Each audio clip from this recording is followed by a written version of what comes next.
Buenas tardes, sean todos bienvenidos a AmCham Panamá y su comité de salud. Mi nombre es Hugo Wood, coordinador del comité, y para mí es un gusto hoy poder presentarles un tema muy importante, un expositor autorizado para hablar de un tema que durante todo el mes de noviembre ha tomado mucha trascendencia, como es la concienciación sobre los exámenes, tratamientos alrededor del cáncer de próstata y vinculados a este movimiento global que se le conoce como Movember, o utilizar el mes de noviembre para movilizar esta conversación. Desde el comité hemos visto junto a nuestros miembros la importancia de llevar esto hacia ustedes, así que estamos muy contentos de poder que llegue este día para poder realizarlo.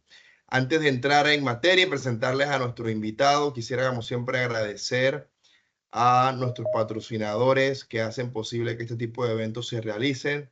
Entre ellos, bueno, pueden ver en pantalla, es Panamá, Chevron, Johnson Johnson, Tigo Business, Panama Canal Railway, KPMG, Banco Nacional de Panamá. Y bueno, y a todos nuestros miembros que desde el Comité de Salud constantemente nos pasan este tipo de ideas para llevar eventos para la membresía. Quisiera aprovechar también para resaltar que bueno, estamos ya llegando a fin de año, momentos donde se conmemoran muchos hitos importantes, y sin duda que Panamá, siendo uno de los países con mayor incidencia y prevalencia en cáncer de próstata, también es un momento de reflexión y entender cómo vamos a encarar hacia adelante este tipo de flagelo que está impactando a muchos pacientes en nuestro país. Y en ese marco, desde el comité, tenemos algunos pilares donde tratamos de impulsar temas vinculados a innovación, sostenibilidad y formación profesional. Y bueno, este es un tema que digamos que es transversal para los tres, y más porque hay mucha información allá afuera que está impactando, está mejorando los tratamientos y la forma de abordar temprano un, digamos, esta patología como es el cáncer de próstata. Así que bueno, sin más dilación, paso a presentarles al doctor José Pinto Llerena, que es oncólogo, jefe de la unidad de oncología del Hospital Regional Anita Moreno en Azuero, un hospital muy importante para nuestro país, sobre todo para la cobertura que se le da fuera de la ciudad de Panamá, y que también ha tomado mucha importancia en toda esa atención del cáncer. Y bueno, el doctor tiene, digamos, experticia a nivel oncológica general, pero bueno, hoy nos va a hablar en particular sobre cáncer de próstata. Así que, doctor, sea bienvenido. Muy contento de tenerlo con nosotros. Gracias por su tiempo y por ayudarnos a llevar este tipo de información y conciencia a nuestros miembros. Así que adelante, el foro es suyo, y para que todos sepan, al final vamos a tener un espacio de preguntas y respuestas. Adelante. Muy bien, muchas gracias por la invitación a conversar de este tema. Yo siempre he considerado este tema bastante interesante porque casi siempre el cáncer de mama como que acapara toda la atención o los reflectores de octubre, pero el cáncer de próstata, como vamos a ver más adelante, es el cáncer que más muertes causa en nuestro país. Y esa es la relevancia por la que este cáncer es muy importante conversarlo, ya que es un cáncer que podemos detectar temprano y que esa no debería ser la realidad para un país como el nuestro con los recursos para poder detectarlo tempranamente. Entonces, siguiente diapositiva. Voy a empezar primero aclarando cómo es la anatomía de la próstata y para que vean la relevancia que tiene esto. La próstata, como pueden ver aquí en la figura, es un órgano que va justo debajo de la vejiga urinaria, el órgano que se encarga de concentrar la orina nuestra para que la podamos expulsar a través de la uretra peniana. Pero la próstata guarda relación estrecha es con el acto de la eyaculación, ese paso del esperma desde el testículo hacia la uretra para poder lubricar el esperma y que pueda al final expulsarse la eyaculación. Es ahí donde está el rol principal de esta glándula del cuerpo. Y como podemos ver, guarda una estrecha relación no solamente con el pene, también con el recto, con la vejiga urinaria y con el hueso del pubis, que es un hueso de la cadera. Razón por la cual cuando surge un cáncer de próstata, estos son los síntomas que van a estar muy relacionados con esta enfermedad, porque guardan relación con los órganos que están alrededor y que van a verse afectados por el crecimiento del tumor en esta zona y que finalmente afectará tanto la manera en que el hombre orina, cómo evacúa, cómo eyacula, inclusive el hecho de que tenga dolor en el hueso que está cercano al sitio donde está la próstata. Siguiente. Siguiente diapositiva. Muy bien. Sobre la epidemiología, hablamos de incidencia cuando tratamos de saber los casos nuevos de cáncer de próstata en el mundo. Y para eso sabemos que en el mundo, en este mapa de calor que vemos aquí, las áreas más azules del mapa son las que tienen mayor incidencia o mayor número de casos nuevos por año de la enfermedad. Y aquí vemos, por ejemplo, países como Estados Unidos, Brasil, países como el Reino Unido, todo lo que es el área nórdica de Europa, Australia, Nueva Zelanda, y en el área de Centroamérica, Panamá en particular tiene una tonalidad un poquito más oscura, porque para nosotros en este país el cáncer de próstata es súper frecuente. Es de hecho, después del cáncer de mama, el cáncer más frecuente de nuestro país. Entonces, las áreas de mayor incidencia, como les mencioné, esas que están en azul. Pero ¿qué áreas del mundo tienen menos el flagelo de esta enfermedad? El área de Asia, el área de África subsahariana, y vamos a entender un poquito de cómo su estilo de vida y lo que ellos comen los protege de cierta manera contra esta enfermedad, cosa que a Occidente no nos favorece realmente. Siguiente diapositiva. La mortalidad. Aquí, ¿cuántas personas con el diagnóstico de cáncer mueren? Aquí vemos cómo los países con el menor ingreso o países que están en vías de desarrollo son los que lidian con la peor mortalidad por esta enfermedad. Y lo vemos claramente en este mapa de calor, el área más roja, más oscura, le pertenece a África, puros países que en realidad tienen mucha pobreza y obviamente escasos recursos para accesar a los tratamientos, y como países que estaban muy elevados en incidencia, tienen una mortalidad baja por la enfermedad, ya que tienen acceso temprano y por tanto su mortalidad no es tan alta como los países más pobres. La realidad en Panamá es que a pesar de que sea el cáncer que más mortalidad tiene para nuestro país, su mortalidad no es tan alta como los países africanos, por ejemplo. Siguiente diapositiva. ¿Cómo son las cifras o en dónde se ubica el cáncer de próstata en el mundo? Es el cuarto cáncer con mayor número de casos nuevos a nivel mundial. Causa 8 muertes. En cuanto a mortalidad, perdón, es el octavo cáncer con mayor mortalidad en el mundo. No es de los más mortales, por ejemplo, como un cáncer de pulmón o un cáncer de estómago o uno de colon y recto, pero sí está entre los 10 que más mortalidad tienen.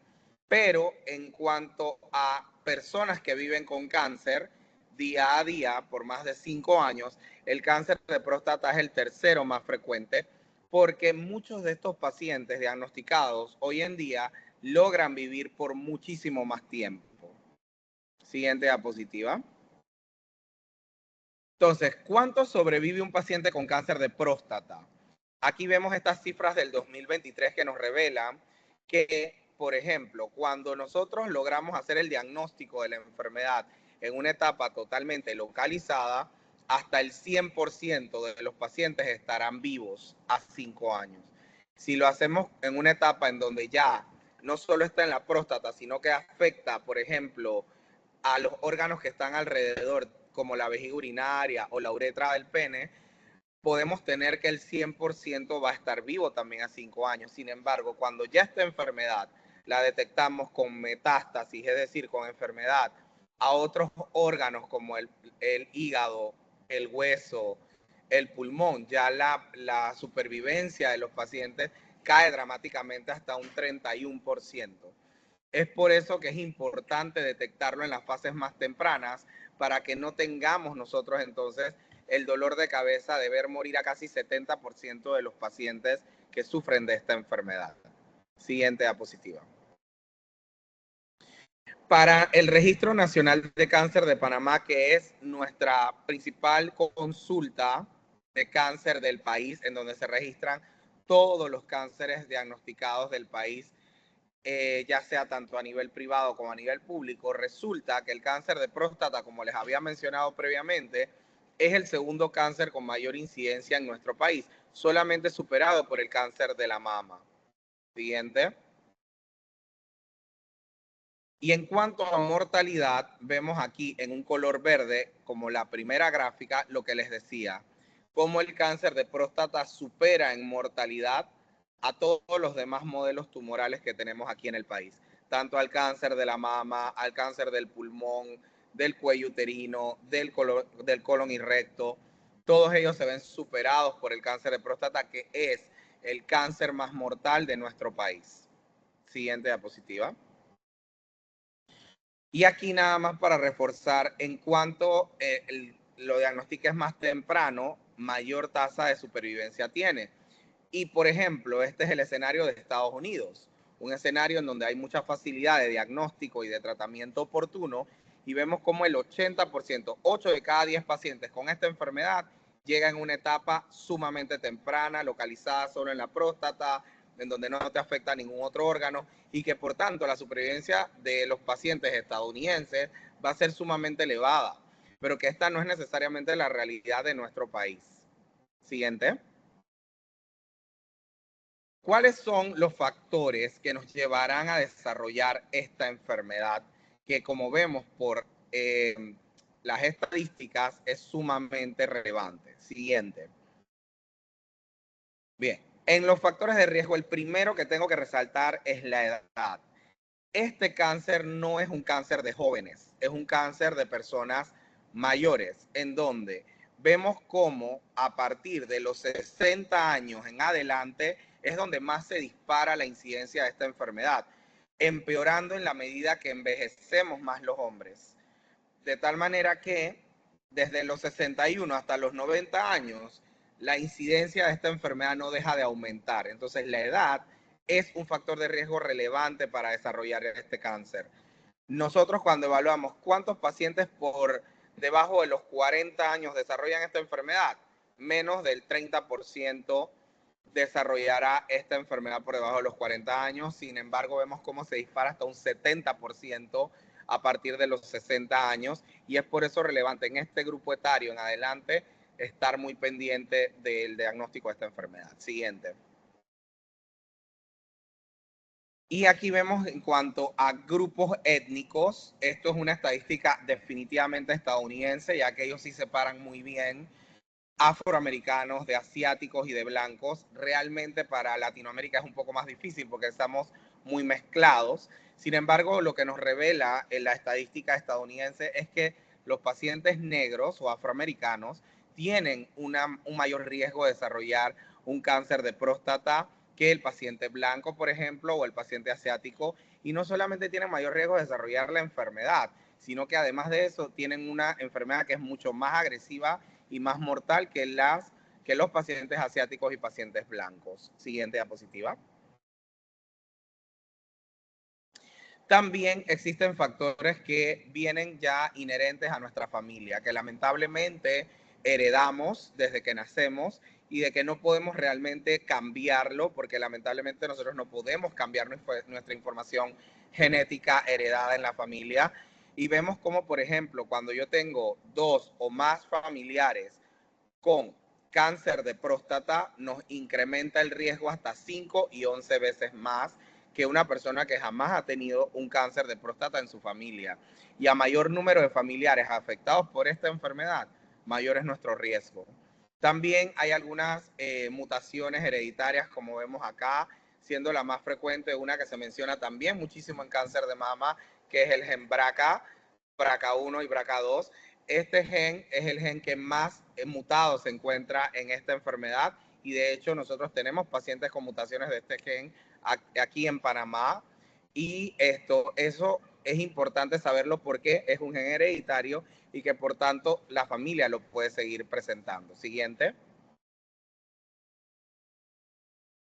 También tenemos otras mutaciones, por supuesto, menos frecuentes, pero relacionadas, por ejemplo, al desarrollo no solo de cáncer de próstata, sino también de un cáncer colorectal, y que pudieran guardar relación con que heredemos esta enfermedad.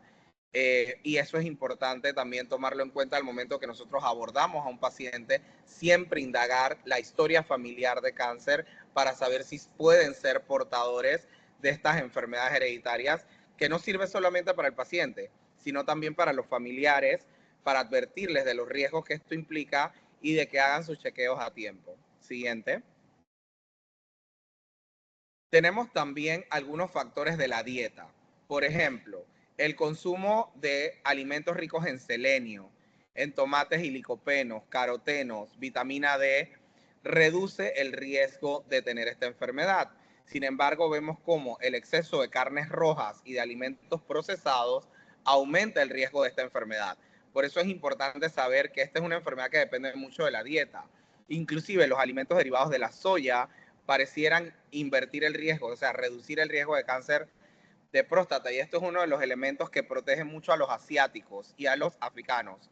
Ellos tienen un alto consumo de alimentos derivados de la soya y que de alguna manera estos alimentos son protectores contra el cáncer de próstata. Y si recuerdan, cuando les presenté el mapa de calor sobre incidencia de cáncer de próstata, tanto Asia como África tenían una baja incidencia de la enfermedad en comparación a países occidentales. Siguiente diapositiva. El tabaquismo. ¿Fumar aumenta el riesgo de cáncer de próstata? La respuesta es sí. Sabemos claramente que hay una asociación fuerte entre el tabaquismo y el desarrollo de esta enfermedad. Así que, por tanto, nosotros recomendamos siempre no fumar o cesar el tabaquismo para poder protegerse contra esta enfermedad. Siguiente. Los niveles hormonales y la obesidad. Aquí es importante saber que la obesidad aumenta el riesgo de esta enfermedad. Tener una vida sedentaria aumenta el riesgo de esta enfermedad. Inclusive hacer ejercicio vigoroso más de 3 horas por semana reduce el riesgo de tener cáncer de próstata. Por tanto, es importante promover estilos de vida saludables. Y también hay otros factores como, una de las cosas que se pregunta, bueno, es que si yo me inyecto testosterona o me inyecto algún tipo de anabólico, pudiera aumentar el riesgo de cáncer de próstata. Hasta el momento no tenemos evidencia que inyectarse testosterona o anabólicos para ganar masa muscular realmente aumente demasiado el riesgo de cáncer de próstata, pero ojo que aumenta el riesgo de otros cánceres como el testículo. Siguiente. Y hay otros montón de factores que se han evaluado para ver la relación con cáncer de próstata. Les voy a mencionar algunos importantes.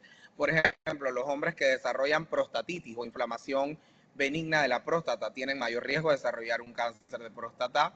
A aquellos que utilizan medicamentos como los AINES, ibuprofeno, diclofenaco, este tipo de medicamentos por muy largo plazo o de manera muy exagerada pudieran tener un riesgo aumentado. Sí se ha visto, y esto es un detalle importante, que los pacientes que se hacen vasectomía pudieran tener un riesgo aumentado, sin embargo, no es tan fuerte la relación. Pero sí hay un factor protector importante, que eso lo han tenido que leer en alguna página o alguna red social, y es completamente cierto. El aumento de la frecuencia eyaculatoria, es decir, el aumento de las relaciones sexuales en el hombre, aún disminuye el riesgo de tener cáncer de próstata. Es un factor protector, eso ya lo hemos evaluado, más o menos el tener mayor número de eyaculaciones, sobre todo en edades entre 20 a 30 años, ha demostrado que a largo plazo reduce el riesgo de esta enfermedad también. O sea, eso es un factor protector importante para el hombre. Siguiente diapositiva. Bueno, aquí les voy a mostrar, este es el hospital donde yo trabajo, es el Hospital Regional Anita Moreno. Nosotros tenemos la primera unidad regional que se ha hecho de oncología fuera del Instituto Oncológico Nacional. Nosotros atendemos 1 de cada 10 pacientes con cáncer del país se atiende en nuestra unidad. Los otros 9 pacientes con cáncer se atienden entre el oncológico y las entidades privadas. Así que para nosotros el manejo de cáncer aquí es súper frecuente, es probablemente la principal causa de consulta en mi hospital actualmente. Siguiente diapositiva. Se les traigo ahorita, les voy a compartir un poco los datos de las características de los pacientes con cáncer de próstata que hemos encontrado en Azuero, y vamos a ver algunos datos interesantes sobre los factores de riesgo que son propios del panameño, ¿ok? Siguiente. Vemos, por ejemplo, que la mediana de edad a la que se presenta la mayoría de los, bueno, el promedio de los casos de cáncer de próstata es de 72 años, ¿ok? Séptima década de la vida. Siguiente diapositiva. En cuanto a los asegurados, ¿cuántos son asegurados? Vemos que el 88% de los pacientes que se atienden con cáncer de próstata en nuestra unidad tienen seguridad social. Solo 12% no la tienen. Siguiente. ¿Cuántos fumaron? 41% de los pacientes con cáncer de próstata que atiendo en Azuero han fumado. O sea que el tabaquismo es un detalle importante en ello. Siguiente. Cáncer en la familia. Cuando se le indaga si han tenido familiares con cáncer en la familia, nos salta un dato muy interesante. En el mundo, 30% de los pacientes con cáncer han tenido familiares con cáncer también en su familia. Sin embargo, para Azuero hemos encontrado que esta cifra se dispara hasta un 52%, lo cual es una cifra totalmente fuera de lo esperado y que es algo que probablemente traduce por qué en esta región la incidencia de cáncer es un poquito más alta que en el resto del país. Siguiente. En cuanto al consumo excesivo de alcohol, vemos que el 40% de nuestros pacientes con cáncer de próstata referían tener un consumo de alcohol regularmente, no ocasional, regularmente, es decir, que consumían cada semana alcohol y vemos que esto es una cifra no menor, o sea, 4 de cada 10 pacientes lo hacían. Siguiente.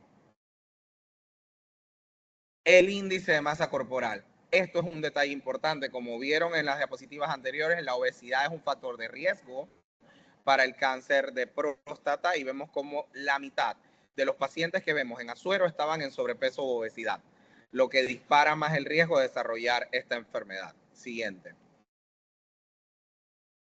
Sobre pacientes que tuvieran otras enfermedades, vemos que el 72% presentaba otras enfermedades como la hipertensión en primer lugar y en segundo lugar la diabetes mellitus. Lo que quiere decir que los pacientes con cáncer de próstata también tienden a ser pacientes que sufren de otras enfermedades crónicas que también disminuyen su calidad de vida. Siguiente. Ahora, ya vimos mucho sobre los factores de riesgo, que si el tabaquismo, que si el etilismo, que la herencia familiar, el peso corporal, pero también es importante recordar un poco qué nos protege contra esta enfermedad. Y esto es un detalle que yo siempre converso con los pacientes que vienen a la consulta de oncología, de cómo medidas del estilo de vida pudieran beneficiarnos para reducir el riesgo de esta enfermedad. Siguiente. Los vegetales y alimentos con licopenos. Todos los vegetales y legumbres tienen factores antioxidantes que reducen el riesgo de desarrollar cánceres, entre esos cáncer de próstata. Los alimentos con licopeno. El licopeno es una sustancia que le da una coloración rojiza al alimento. Y eso entonces lo vemos aquí representado en el tomate, las cerezas, las fresas, las toronjas.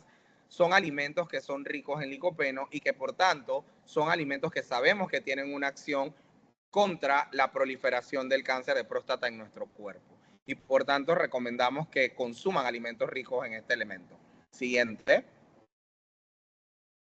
Los productos derivados de la soya. Lo que sabemos en asiáticos es que los productos derivados de la soya reducen la transformación de la testosterona a su componente más activo, que es la dihidrotestosterona, y que por tanto eso ayuda a que se desarrolle menos el cáncer de próstata. Y recordemos que los asiáticos tienen menos cáncer de próstata que el resto del mundo. Así que el excesivo consumo de soya que tienen ellos es un factor protector contra esta enfermedad. Así que nosotros también promovemos que el paciente consuma más alimentos derivados de la soya. Siguiente. El consumo de café, algo que me preguntan todo el tiempo, porque muchos familiares no sé por qué relacionan el café con el empeoramiento del cáncer. Al contrario, el mayor consumo de café disminuye las tasas de cáncer de próstata. Y no solamente de cáncer de próstata, así también de cáncer de páncreas y otros cánceres más. Por tanto, nosotros no le limitamos al paciente el consumo de café. Al contrario, le decimos, siga consumiéndolo, porque El café tiene propiedades anticancerígenas que no solo vienen de la cafeína, sino de los otros elementos que también contiene el café y que los protege contra el cáncer. Entonces, sí, nosotros promovemos el consumo de café en un paciente en cualquier persona para protegerlo de cánceres como la próstata. Siguiente. La actividad física regular. Como vieron allí, hacer más de 3 horas por semana de ejercicio vigoroso nos permite reducir el riesgo no solo de cáncer de próstata, cáncer colorectal, cáncer de estómago, cáncer de mama, cáncer de cuello uterino, cáncer de páncreas, cáncer de próstata, por supuesto, también. ¿Y qué es actividad vigorosa? Es esa actividad que nos deja jadeando de cansancio o nos deja el corazón un poco más acelerado de lo normal. Esa es la actividad vigorosa y eso incluye caminatas, correr, ejercicios aeróbicos, ¿sí? No solamente es meterse a un gimnasio y hacer ejercicio por hacer, no. Hay que también entender que es un ejercicio vigoroso. ¿Y qué implica para nosotros 3 horas por semana? Por ejemplo, hacer 3 veces a la semana ejercicio por 45 minutos. Ya con eso nosotros tenemos inclusive un poco más de 3 horas de ejercicio por semana. Entonces no es algo que obligamos que se haga todo el día o todos los días, pero sí es algo que debemos tratar de implementar, que al menos 3 veces a la semana nosotros hagamos ejercicio vigoroso para reducir nuestro riesgo de cáncer. Siguiente.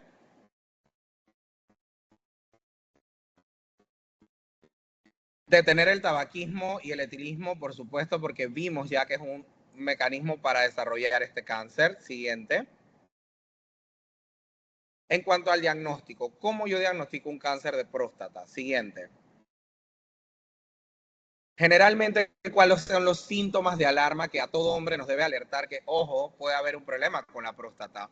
En primer lugar, el ir muchas veces a orinar, el no poder contener la orina, el estar orinando cada vez más de noche en un paciente o en una persona que orinaba normalmente toda la noche, se la pasaba sin orinar toda la noche. La presencia de sangrado en la orina siempre es una urgencia y hay que estar pendiente. Igual, la presencia de sangrado en nuestro esperma, eso prácticamente es eh, algo que solo produce generalmente el cáncer de la próstata. El dolor en los huesos generalizado o el hecho de tener una próstata cada vez más grande. Los estudios que se piden, el PSA, una muestra de sangre que nos permite medir este marcador tumoral de la sangre, el examen dígito rectal, que es el examen que hacemos los médicos para palpar la próstata a través del recto y poder saber si hay o no cáncer, y el ultrasonido transrectal para poder ver el tamaño y las dimensiones de la próstata. Siguiente diapositiva. ¿Cuál es el método para hacer el diagnóstico final de un cáncer de próstata? No basta con una muestra de sangre ni palpar con el dedo la próstata. Hay que hacer una biopsia que sea guiada por un ultrasonido a través de una aguja que toma varias muestras de la próstata a través del recto y nos permite hacer el diagnóstico de la próstata. ¿Y qué sabemos nosotros? Que en la medida que aumenta el PSA, sobre todo por arriba de un valor de 10, para nosotros el riesgo de cáncer de próstata se dispara hasta casi 2/3 de las veces, ¿ok? Así que tener un PSA mayor de 10 es muy sugestivo de que este paciente va a tener un cáncer de la próstata. Siguiente diapositiva. Ahora, ¿qué pruebas existen para detectar tempranamente el cáncer de próstata y cómo se deben pedir? Siguiente diapositiva. El tamizaje de cáncer de próstata, el riesgo para un hombre americano es de 16%. El riesgo de morir es de 3% aproximadamente. Generalmente lo que nosotros buscamos con los métodos de tamizaje es captar esos tumores que son más agresivos, esos que van a matar a la persona si las desarrolla. Entonces, el primer estudio que nosotros pedimos es el PSA, ¿sí? Es un marcador tumoral que produce la próstata y que tiene una capacidad de detectar hasta el 70% de las veces la posibilidad de tener un cáncer de próstata. Y el otro estudio es el tacto rectal o examen dígito rectal. Siguiente. El PSA es una glicoproteína que liberan las células de la próstata. Generalmente nos predice el hecho de tener enfermedad 5 a 10 años antes de desarrollar la enfermedad ya claramente metastásica. Por tanto, para nosotros también es importante entender cómo puede variar un PSA con cosas que no son de cáncer de próstata, la eyaculación, la inflamación de la próstata, hacerte una biopsia de próstata, haber tenido retención urinaria antes de hacerse el PSA. Por eso siempre le pedimos al paciente que antes de hacerse el PSA tome en cuenta no tener ninguno de estos factores. Siguiente diapositiva. El PSA generalmente no solamente medimos el valor que esté por debajo de 4, sino que el cambio que tiene el valor a lo largo del tiempo nos permite saber si hay un riesgo de cáncer de próstata o no. Por ejemplo, un paciente que siempre ha manejado valores por debajo de 1 y de la nada, de un año a otro, sube a 4 o a 5, ojo que ese paciente tiene una escalada del valor tan rápido que eso es sugestivo de que pudiera requerir una biopsia para confirmar el diagnóstico de cáncer de próstata. Por eso no es solamente importante el valor que te haces en el momento, sino cómo se compara eso con los valores que ya tenías previamente. Siguiente diapositiva. Entonces, el examen digitorrectal no lo recomendamos solo. Siempre tiene que ir acompañado con el PSA. Detecta tumores que están sobre todo pegados hacia el recto y tiene una sensibilidad y especificidad de 59 y 94% respectivamente. Esto hace que el examen digitorrectal solito no sea suficiente. Tiene que venir acompañado del PSA. Siguiente. Bien. ¿Qué es lo que se recomienda para el diagnóstico temprano de un cáncer de próstata? ¿A qué edad debo empezar? El tamizaje de un cáncer de próstata a partir de los 40 años se debe plantear esto, sobre todo cuando hay carga o antecedente familiar de cáncer de próstata. Pero si no tienes este antecedente familiar de cáncer de próstata y eres un hombre adulto que quiere empezar a hacerse sus chequeos, pudiera empezar a partir de los 40 años, pero no es estrictamente obligatorio. ¿A qué edad sí sería para nosotros estrictamente obligatorio? A partir de los 50 años, porque ustedes vieron como a partir de los 60 es cuando más se dispara este riesgo. Entonces, lo que pasa es que por norma, Urología en Panamá ha decidido que la edad de inicio sea a partir de los 40 años. Ahora, la mayoría de los cánceres de próstata de nuestros pacientes se detectan por arriba de los 50, ¿ya? Pero nosotros siempre recomendamos al paciente, oye, si puedes empezar de los 40, hazlo. ¿Por qué? Porque el cáncer de próstata es sumamente frecuente y es el más mortal del país. Por eso es importante hacérselo desde temprano. Y no solamente es hacérselo una vez y ya, sino los valores repetitivos que haces año tras año nos van a ayudar a saber si la enfermedad pudiera estar presente en el pasar del tiempo. Y otro detalle importante, ¿hasta qué edad yo me hago PSA? Generalmente la edad a la que finaliza este seguimiento debe ser alrededor de los 65 a 70 años, ¿ok? Esto es importante y es una cosa que yo siempre le digo a los pacientes. El problema es que la mediana de edad de mis pacientes es de 72 años. Entonces, yo no puedo decirle a mis pacientes de Azuero, termina a los 70 años como dice la regla, porque resulta que la mitad de mis pacientes se detectan a los 72 años. Entonces, probablemente en mi población, yo lo tengo que llevar hasta 75 años para poder captar un mayor número de pacientes dentro del rango de edad en la que vive el hombre panameño.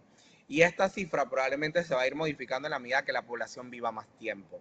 Entonces, por eso es importante saber que a partir de los 40 es cuando pudieras empezar haciendo un PSA cada año y también haciendo su examen dígito rectal o tacto rectal periódicamente, que no tiene que ser necesariamente cada año y que pudiera hacerse cada 2 o 3 años para tratar de evitar ese trauma que puede causar para el hombre el hacerse un examen dígito rectal anualmente. Y que el PSA sea principalmente como nuestro estudio de base para poder ver los cambios, ¿ok? Ahora, ¿a qué edad terminar? Las guías te lo dicen, 70 años debería ser la edad a la que finalizo, pero depende y tú lo tienes que ajustar mucho a tu población. En el caso de mi población, yo no le pediría que se detenga a los 70, yo lo llevaría hasta 75 años, sabiendo que la mitad de mis pacientes se detectan a los 72. Entonces, por eso es importante saber hasta qué edad se adapta a la población tuya. Entonces, dicho esto, para mí es importante que recuerden algunos puntos. Uno, el cáncer de próstata es un flagelo del hombre y que cada vez lo detectamos más. ¿Cuál es la meta con esta enfermedad? Mientras más temprano lo detecto, más lo puedo curar. Como vieron, para países como Estados Unidos, el 80% viene en etapas localizadas, en donde 99% de sus pacientes va a estar vivo para toda la vida y no tendrá que morir por esta enfermedad. Pero ¿cuál es la realidad de Panamá? La mayoría lamentablemente no viene con enfermedad localizada, sino que puede venir con enfermedad más avanzada y eso hace que muchos de estos pacientes fallezcan por esta enfermedad a futuro. Entonces tenemos que trabajar fuertemente en lograr no solamente tener conciencia, y esto se los digo porque nos pasa en Azuero, el acceso a las pruebas. Aquí en el mes de octubre tuvimos muchas áreas dentro de la región que no tenían reactivo para hacerse el PSA. Entonces, ¿de qué vale que el hombre sepa que se tiene que hacer el PSA? De que hagas campañas para hacer el PSA si no le tienes el reactivo para hacerse la prueba. O la cita con el urólogo no la puede conseguir a tiempo para que le hagan el examen dígito rectal. Entonces, ¿qué es un detalle importante aquí? Las políticas públicas que se hacen referente a estos temas de prevención o detección temprana de cáncer tienen que ser cónsonas con las guías. Entonces tú tienes que asegurarte que la población general tenga acceso a las pruebas sin que se limite el hecho de que, oye, voy a hacerme la prueba, no hay reactivo. No, porque eso lo que promueve es que el paciente pierda el interés de hacerse la prueba porque se lleva la idea de que nunca hay reactivo. Entonces hay que asegurarle a las personas tener acceso a las pruebas, tanto desde el paciente que vive en la montaña como aquel que vive en el centro de las áreas urbanas, y eso es importante y es un fracaso que estamos teniendo en el país. Entonces es algo que tenemos que cambiar. Pero ¿qué sí podemos hacer nosotros como pacientes? Empezar nosotros a empoderarnos y exigir la prueba y exigir que estas pruebas se puedan hacer y que estén los reactivos, porque al final es para el beneficio de toda nuestra población. Así que siguiente diapositiva.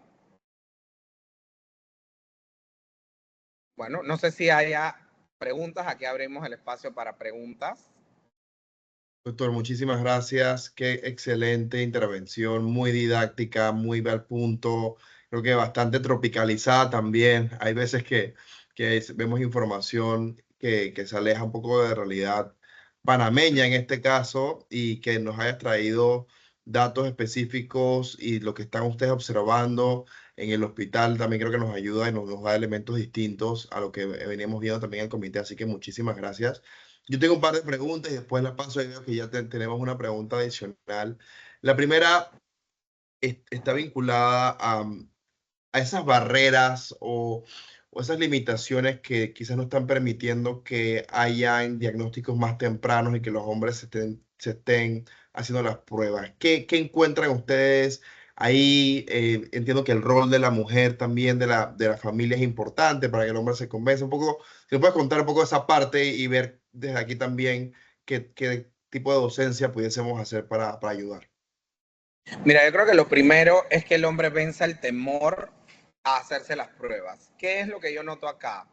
Muchas veces los hombres son muy estoicos, no quieren que los ayuden para nada, ellos quieren seguir viviendo su vida normal sin preocuparse o estresarse por tener esta enfermedad. Entonces, como no quiero escuchar el diagnóstico, ni siquiera me hago la prueba. Eso por un lado. Dos, yo siempre he notado un mayor interés de parte de la mujer y de parte de la familia a que las mujeres hagan sus estudios de tamizaje, pero el hombre es dejado a un lado. Y te das cuenta en las campañas de octubre cómo básicamente cáncer de mama acapara todos los reflectores y próstata lo deja relegado a un pequeño segmento. Y no solamente próstata, otros tumores que también se pueden detectar temprano. Entonces yo creo que es importante darle su medida de importancia a cada cáncer en particular. Y este en particular, al ser el más mortal para nuestro país, es importante poder incentivar a la gente a que, oye, tienes que hacerte la prueba, la familia tiene que reforzarle eso a todo hombre panameño por arriba de los 40 años, tú tienes que buscar atención, ya te hiciste la prueba, mira papá, mira tío, mira hermano, esto es algo que te va a salvar la vida, ¿sí? Es algo que tenemos que entender, pero también es importante, y como les mencionaba, que el sistema de salud tenga la prueba, porque no puede ser que logramos convencer a esta persona que nunca quiere hacerse una prueba a que vaya a hacerse la prueba y cuando llega le dices que, ay, no hay reactivo. Eso desanima mucho al paciente. Entonces, el sistema de salud tiene que asegurarse tener el acceso a las pruebas. Eso debe ser algo que es un derecho público. El hecho de que tú tengas acceso a pruebas que te ayudan a detectar tempranamente cáncer. Entonces, el gobierno no puede fallar en eso. Queda muy claro y gracias por ser tan preciso. Quisiera una pregunta adicional y va más allá, digamos que tenemos el convencimiento, tenemos el reactivo. ¿Cómo estamos en cuanto al acceso a tratamientos? Sabemos que, digamos, a nivel global hay mucho avance, hay muchos tratamientos de distinta naturaleza que no requieren tanto tiempo del paciente, que tienen altos niveles de efectividad, seguridad, eficacia. Quizás como si nos pudiese compartir a nivel de innovación, cómo estamos a nivel global para el tratamiento y en Panamá también, qué tenemos y qué quizás retos hay, oportunidades para mejorar. Mira, en cuanto a tratamiento curativo en Panamá, nosotros tenemos acceso a todos los tratamientos curativos. Eso significa acceso a que te operen de un cáncer de próstata, acceso a que recibas radioterapia para curarte el cáncer de próstata, que es otro método para curar cáncer de próstata. Tenemos acceso también a los tratamientos hormonales que reducen el tumor en las etapas tempranas. La falla de Panamá viene sobre todo en la enfermedad metastásica, aquella enfermedad que no vamos a poder curar, pero que necesitamos mantener al paciente con vida, luchando contra esta enfermedad día a día. Ahí es donde Panamá flaquea en la innovación. En el mundo ya han surgido muchas terapias innovadoras para cáncer de próstata, cada vez se suman más. Sin embargo, en Panamá estas terapias han entrado muy lentamente. Te puedo decir, ahorita mismo, la mejor terapia para una enfermedad metastásica de cáncer de próstata, Panamá ni siquiera la está gestionando para conseguirla ni siquiera a nivel público, ¿sí? No la está gestionando. ¿Y eso por qué pasa? Porque obviamente el presupuesto que tienes para comprar estos medicamentos lo peleas con las indicaciones de cáncer de mama, las indicaciones con cáncer cervicuterino, las indicaciones de cáncer de pulmón. Entonces, de alguna manera, yo sí te puedo decir, una de las cosas que yo me propuse para el año 2025 es reforzar más la entrada de los medicamentos innovadores a cáncer de próstata. ¿Por qué? Al menos para suero, es mi tercera causa de consulta más frecuente. Entonces, para mí es indispensable tener acceso a estas terapias innovadoras porque asegura que mi paciente viva mucho más tiempo y viva mejor. ¿Sí? Independientemente de que a nivel central no se haya hecho ni siquiera el intento de gestionarlo, al menos es un deber de nosotros, sabiendo la estadística que tenemos, enfocarnos en que tenemos que tener más terapias innovadoras, así sea en la enfermedad metastásica. Entonces, eso es importante, reforzar que para la enfermedad metastásica, que es el paciente que lamentablemente tiene que vivir día a día con esta enfermedad y no se va a poder curar de ella, tener el acceso a las mejores terapias. Y es ahí en donde Panamá se ha ido quedando desfasado y en donde tenemos que reforzar la importancia de que si este es el cáncer que más muertes está generando, debe tener acceso a mayor cantidad de tratamientos y no lo estamos viendo así. Entonces sí, yo te diría, hay medicamentos que han ido entrando y que de alguna manera se han ido quedando como relegados a, bueno, es que todavía no puede entrar, vamos a priorizar un medicamento nuevo para cáncer de mama o vamos a priorizar un medicamento nuevo para cáncer de pulmón y cáncer de próstata se ha quedado esperando. Es una de las cosas que nosotros tenemos que también entender que tienen que ser consonas con las necesidades del país. Si este es un cáncer tan frecuente, debe ser prioritario también. Entonces, sí, la innovación en Panamá ha caído bastante. Y otro punto importante, Panamá no investiga de medicamentos innovadores. Los medicamentos innovadores no es solamente un problema de Panamá, es de Latinoamérica en general. Latinoamérica no desarrolla innovadores. Latinoamérica espera que los países de primer mundo desarrollen medicamentos innovadores o terapias innovadoras para atraerlas entonces a nuestras instituciones. Creo que sería muy interesante poder tener grupos científicos en Panamá que desarrollen terapias innovadoras y que puedan llegar a ir implementándose en el tratamiento del cáncer de próstata. Pero siento que en Panamá nos hace falta mucho esa cultura todavía de crear innovadores. Muchas gracias por esa radiografía porque parece contraintuitivo que si la estadística que nos has presentado es tan clara en los altos niveles de prevalencia y sobre todo la mortalidad, que no hayan esos medicamentos a disposición, como que te deja muchas dudas, ¿no? Y enhorabuena que también ustedes puedan tomar esa bandera porque creo que los pacientes al final son los más beneficiados y desde acá cuenta con nosotros también para apoyar en ese sentido porque hay muchas organizaciones interesadas también en que haya ese acceso, ¿no? Así que es fantástico. Bueno, aquí tenemos a Jessica con una pregunta. Adelante. Sí, muchas gracias. Bueno, primero, muchas gracias al doctor. Súper interesante la presentación, muy educativa. Y quería preguntarle, porque me llamó mucho la atención las recomendaciones en cuanto a alimentación. Pero bueno, yo soy la mamá de un adolescente y me gustaría que usted, si por favor me puede dar recomendaciones de cómo tratar el tema o qué medidas de prevención, además de la alimentación, podría yo implementar como mamá de este adolescente para obviamente prevenir en el futuro la enfermedad.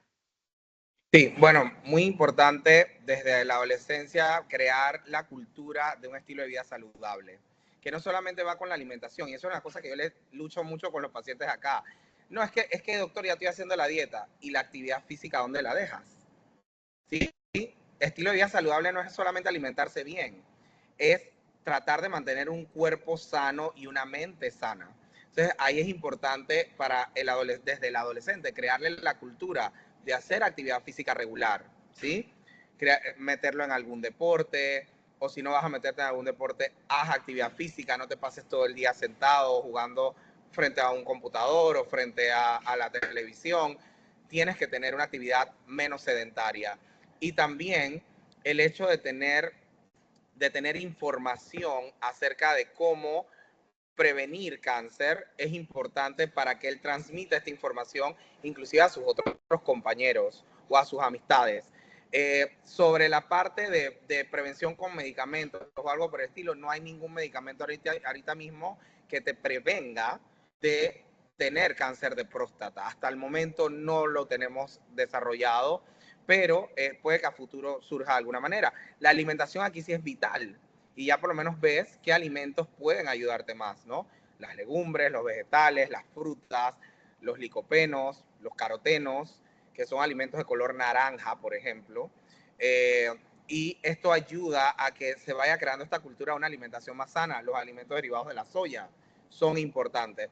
No consumir tanta carne roja, no consumir tanto alimento procesado. A los adolescentes les encanta comerse hamburguesas, les encanta comerse chorizos, comerse salchichas. Esos son alimentos procesados. Los alimentos procesados incluyen también alimentos ricos en azúcares procesadas y los dulces, los chocolates. Esas cosas también hay que reducirlas un poco en la vida, por más que sean gustos adquiridos. Lamentablemente no son saludables al 100%. Y de alguna manera ya nos está pasando factura al envejecer, porque esto no es una enfermedad que le va a surgir al chico de 20 años o al de 30, pero todos vamos a ir llegando poco a poco a los 50, a los 60 años, y ahí es donde nuestro estilo de vida que tuvimos de jóvenes nos pasa factura al momento que envejecemos. Muchos de mis pacientes dejaron de fumar hace 40 años atrás, pero resulta que ese daño que le provocó el cigarrillo en su momento se está reflejando ahora que tiene 60 o 70 años. Entonces, por eso es importante también incentivarle, no hagas el vapeo, no estés consumiendo tanto alcohol, no estés consumiendo tanto, no fumes, no necesitas fumar para estar en ambiente con tus amigos. Entonces, son cosas de crearle estilos de vida saludables. Eso es lo principal. Muchas gracias. Cómo no, de nada. Contundente el mensaje, creo que nos queda bastante claro y más en estos tiempos donde vemos que las nuevas generaciones están un poco vinculadas al estereotipo de la gratificación instantánea, de querer todo de respuestas muy rápidas y este es un mensaje de que esas pequeñas acciones en la juventud van a tener un impacto importante hacia adelante, así que hay que ser muy consciente, creo que ese es el principal llamado. Yo quisiera, quizás para ir terminando, si nos pudieses compartir algún mensaje también para que compañías que están agremiadas a organizaciones como AmCham puedan involucrarse en este tema, cómo desde dentro puedan, digamos, llevar este tipo de información durante todo el año a sus colaboradores, porque creo que mencionas algo importante que no hay que esperar a octubre o noviembre para hablar de este tema. Esto es algo recurrente, hay que tenerlo muy presente. Entonces también hay cualquier recomendación, por favor. Sí, yo pienso que un detalle de las empresas o corporaciones importante puede ser tratar de incentivar los controles de salud regular en sus agremiados, en sus empleados, porque muchas veces quieres que saque el trabajo, pero no te preguntas, oye, ¿esta persona es realmente saludable?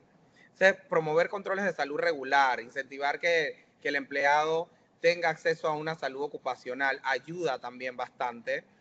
Y por supuesto, tener estas actividades educativas en donde puedan instruirse un poco más para dejar a un lado esa oscuridad en el conocimiento que puedan tener sobre el cáncer. Lo que nosotros sabemos sobre detección temprana es que a medida que la población es más educada, toma mejores decisiones respecto a la detección temprana de cáncer. ¿Por qué Estados Unidos detecta el 80% de su población con cáncer de próstata en etapas tempranas? Porque han trabajado en la educación de su población, ¿sí? No solamente lo hizo los organismos de salud, nació en las escuelas, ya desde las escuelas se habla de hipertensión, diabetes y cáncer. Aquí hablar de esos temas en las escuelas es un mito. En el caso de los trabajos también es importante incentivar esas cosas. Entonces yo creo que es importante ver el rol que tienen ustedes para empoderar a la población que trabaja con ustedes en hacerse sus chequeos, en buscar atención a tiempo, en detectar signos de alarma que puedan decir, oye, mira, ya, ojo, que tú podrías tener esta enfermedad. Y en la medida que uno tiene más conocimiento, toma mejores decisiones. Entonces yo creo que esparcir el conocimiento y también, si dentro de ustedes está la posibilidad de impulsar el acceso a estas pruebas a tiempo, sería fantástico, ¿sí? En que, oye, tiene un PCA, se va a hacer un PCA, salió alterado, eh, ¿cómo se deriva esto hacia un urólogo? ¿Cómo se deriva esto hacia un oncólogo para que lo vean a tiempo? También está el hecho del acceso a las pruebas, de que cuando un paciente ya tiene una alteración de un PSA, poder tener acceso a una biopsia a tiempo. Eso también son detalles importantes que de alguna manera hay que incentivar, que hay que promover. Y esa navegación de pacientes diagnosticados no solamente recae en el sistema de salud, también puede recaer en la empresa privada. Y eso es un detalle importante en donde se puede involucrar de alguna manera en el apoyo de reducir los tiempos de diagnóstico de una enfermedad. Entonces eso es importante. Y por supuesto, el visibilizar luchas como, oye, necesitamos adquirir nuevos medicamentos para estos cánceres, también ayuda mucho a las batallas que desarrollamos nosotros, los que tratamos esta enfermedad, para que no vayamos quedando rezagados en el manejo de la enfermedad y que podamos tener a tiempo los tratamientos para los pacientes. Fenomenal, creo que es involucrarse también, no dejarle todo el peso a un solo sector, y creo que también muy claro el mensaje. Muchas gracias. Y doctor, bueno, para ya terminar, un último mensaje para quienes nos están sintonizando, por favor. Sí, bueno, yo quiero recordarles a los hombres y mujeres que me están viendo ahorita mismo, recordar que el primer paso para poder detectar temprano cáncer es empoderarnos nosotros mismos, es conocer las cosas. El hecho de que ustedes estén aquí escuchando todo esto debe ayudarlos a tomar mejores decisiones, a entender, si yo tengo más de 40 años, ¿qué tengo que hacer? Hacer mi PCA, hacer el examen rectal, estar pendiente de mis pruebas, ¿sí? Y si no tengo 40 años, pero tengo familiares que ya lo tienen, verificar, oye, ya tú te hiciste esta prueba, mira, yo escuché que después de los 40 ya puedes tener acceso a ellas. Esto es importante, tener esta educación, tener este conocimiento y poder empoderarse, ¿sí? Y no solamente empoderarse en pedirlo, sino en exigir que el sistema de salud les brinde las pruebas para que puedan ser diagnosticados a tiempo. Y eso es importante, que no solamente sepamos nosotros, ay, sí, porque voy a pedir el PCA, pero no hay reactivo.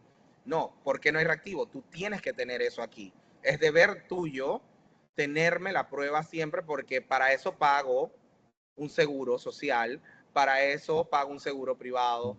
Entonces, por eso es importante que haya acceso a las pruebas siempre. Esas son dos cosas que para mí es importante. Y el otro punto que también ustedes tienen que entender, nuestro estilo de vida nos lleva muchas veces a esta enfermedad. Entonces, si ahorita te has visto en esta bandera roja de tener una vida sedentaria, de no alimentarte saludablemente, de no tener un peso adecuado, tienes que cambiar tu estilo de vida. Eso impacta grandemente en tener o no estas enfermedades. Doctor, muchísimas gracias. La verdad, yo personalmente he disfrutado mucho esta sesión. Ha sido muy, creo que nutritiva, enriquecedora, y creo que nos da muchos elementos para entender la importancia de esta enfermedad y sobre todo de generar conciencia para hacer algo al respecto, no solamente asumirla, sino compartirla. Así que muchísimas gracias. Gracias a Jessy también por el apoyo de la coordinación, al equipo del Comité de Salud, al equipo de AmCham y a todos ustedes por acompañarnos en este evento. Con este evento cerramos el mes de noviembre, el mes de la patria en Panamá. Creo que hacer patria tiene que ver justo con dedicarle tiempo a este tipo de espacios y poder promover esta información. Estamos, creo que el doctor hablaba de si es asegurado, si está vinculado a la caja o al ministerio. Estamos en un momento donde se están hablando de reformas, de cómo mejorar el sistema. Bueno, es un modo también para impulsar este tipo de cambios, para que haya una mejor atención de salud hacia los próximos años. Así que en el Comité de Salud sepan que van a encontrar siempre este espacio para poder generar este tipo de eventos. Pues sean todos siempre bienvenidos a su Comité de Salud y a AmCham Panamá. Que tengan una excelente tarde. Buenas tardes a todos.